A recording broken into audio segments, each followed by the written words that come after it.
Well, greetings everyone, and welcome back to our Standing Watch program.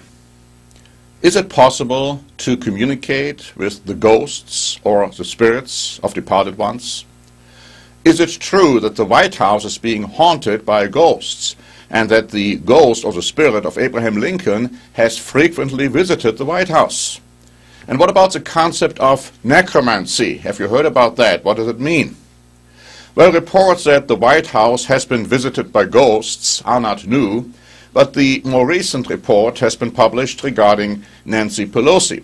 And I'd just like to read to you what has been said, and I'm quoting from Roll Call from June 6, 2012, saying that Nancy Pelosi recounted an unusual anecdote about how the ghosts of past women leaders spoke at her first White House meeting as Speaker in 2006. And that's what she said. I realized that on that chair with me was Susan Anthony, Elizabeth Stanton, Alice Hall, Lucretia Mott, you name it. They were all there. And I could hear them say, at least we have a seat at the table. Now either Mrs. Pelosi spoke in figurative terms, or she had a vivid imagination, or something real happened. But what happened? The Wikipedia Encyclopedia writes, there have been several stories about ghosts of former presidents revisiting the White House. However, the most common and popular one is that of Abraham Lincoln. Let me also read to you from hauntedplaces.com, but what I'm reading to you now has been supported and confirmed by many other sources. And this is what it says. The White House has a reputation for being one of the most haunted homes in America. President Harry Truman said the place was haunted sure as shooting. Kennedy's press secretary James Haggerty admitted to sensing the presence of Lincoln's ghost in the White House, and Clinton's press secretary Mike McCurry admitted he was a believer. There have been many seances in the White House, but the majority occurred during the administration of Abraham Lincoln. While living in the White House, he and his wife held several seances in the Green Room in an attempt to contact the spirit of their son, Willie, who died there. Now, some have said that Abraham Lincoln only participated in one of these seances by his wife. The article goes on to say, in his book, The Choice, Bob Woodward of Watergate Reputation and Fame describes how in 1995 a seance was held by psychic John Huston in the White House solarium, during which Hillary Clinton sank into a trance and channeled the spirits of Eleanor Roosevelt and Mahatma Gandhi. Now the White House or some of the officials have disputed the term seance, but they have not disputed the actual events. The article goes on to say, Queen Wilhelmina of the Netherlands was a guest of the White House when she heard a knock on her bedroom door in the middle of the night.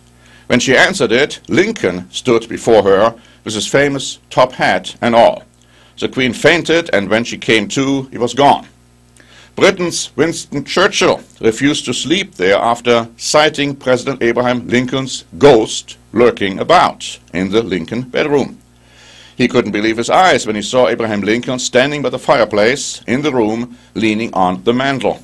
The two men looked each other in the face as Lincoln's apparition, notice this, slowly faded away. Theodore Roosevelt, Herbert Hoover, Margaret Truman, Dwight Eisenhower, Jacqueline Kennedy, Lady Bird Johnson, the wife of Lyndon Johnson, Susan Ford, Gerald Ford's daughter, and Maureen Reagan, Ronald Reagan's daughter, have all admitted sensing the presence of the Civil War president in the White House. Maureen saw Lincoln's transparent form next to the bedroom's fireplace. So far that article.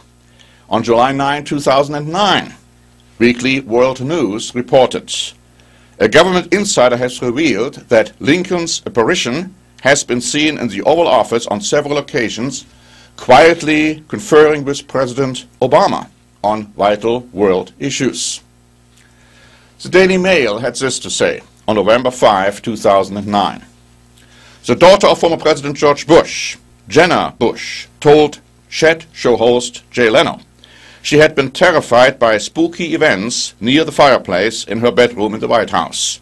The 27-year-old teacher, who now works as an education correspondent for the Today Show, said, "I heard a ghost. I was asleep, there was a fireplace in my room, and all of a sudden I heard 1920s music coming out. I could feel it, I freaked out, I ran into my sister's room, she was like, 'Please go back to sleep, this is ridiculous.' The next week we were both asleep in the room. The phone rang and woke us up. We were talking and going back to bed when all of a sudden we heard this opera coming out of the fireplace. We couldn't believe it. We both jumped in bed and were asking the people that worked there the next morning, are we crazy? We tried to rationalize it, but they said they heard it there all the time."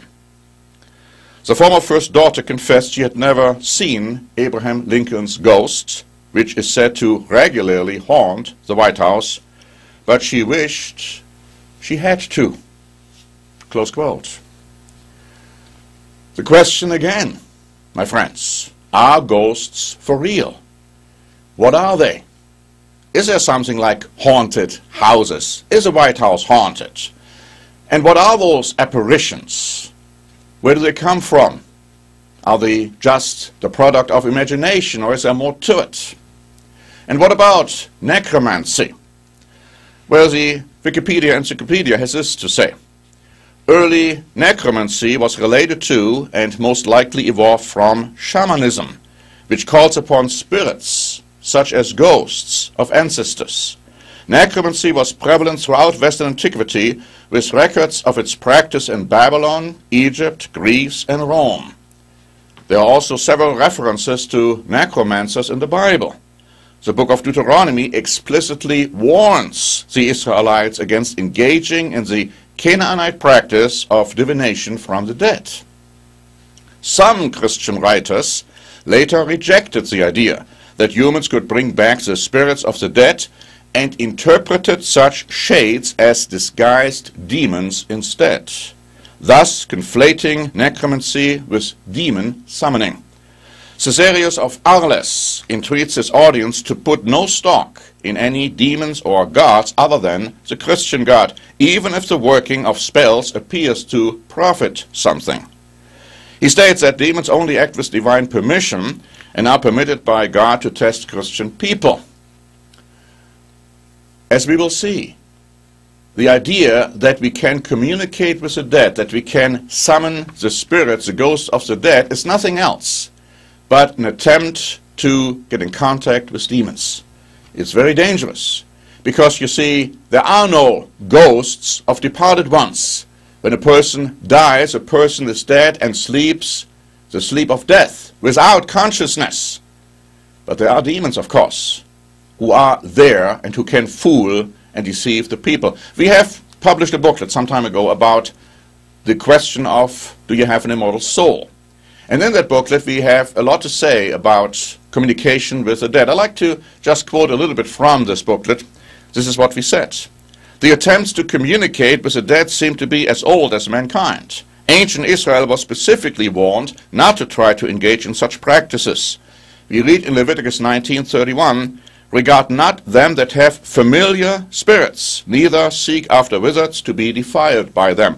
So it is possible, although prohibited by God, to seek after familiar spirits. But are those familiar spirits the departed spirits of souls of dead people, as some claim?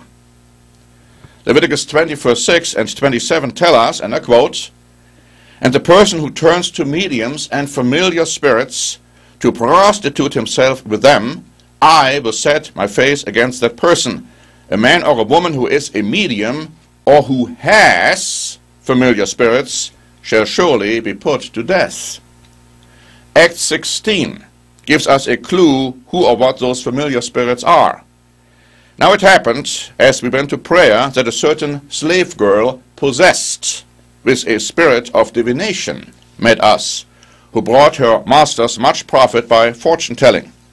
This girl followed Paul and us and cried out, saying, "These men are the servants of the Most High God, who proclaim to us a way of salvation." And this she did for many days. But Paul, greatly annoyed, turned and said to the spirit, "I command you in the name of Jesus Christ to come out of her."